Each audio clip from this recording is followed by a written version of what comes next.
What is prayer?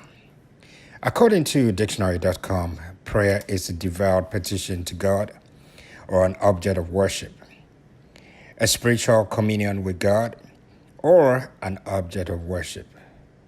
The act or practice of praying to God or an object of worship.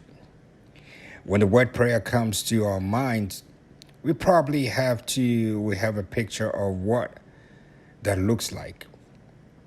Maybe it's a pastor of a church dressed in a white robe standing up high behind a pulpit with his arms stretched out over his congregation.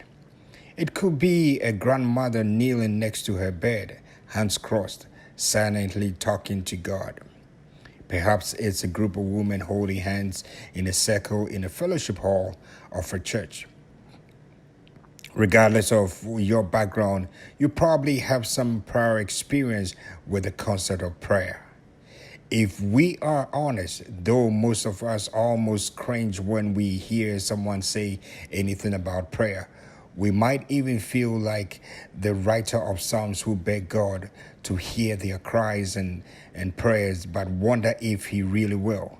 The reasoning behind the negative thoughts process is probably because we don't think we are doing it enough. So when someone asks, have you prayed about it? Or how is your prayer life? We typically feel bombarded with discouragement. Billy Graham said prayer is simply a two-way conversation between you and God. Pretty simple, isn't it? And yet, we seem to make it such a complex act. So let's consider prayer as a communication with God. Plain and simple. God, our Creator, meets us right where we are. We don't have to fix ourselves or put on a happy face before we come to Him. We can come to Him when we need His peace, His guidance, and His hope when we feel no peace and completely lost, and have little to no hope. No part of our messy lives scares Him. Isn't that a relief?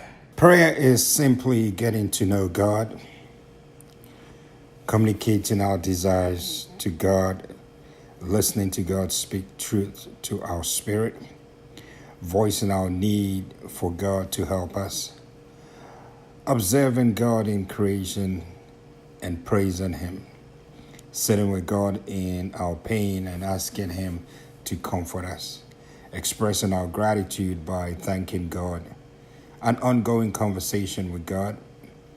Our prayer life should be less about a short segment in the morning to start our day off right, and more about an ongoing, vibrant, open-ended conversation that we have throughout our day with our God, our only Heavenly Father.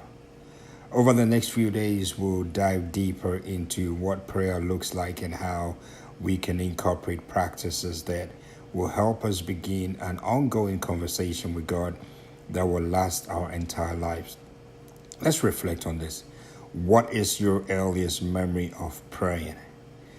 Write down a time when you were surprised because God answered your prayer.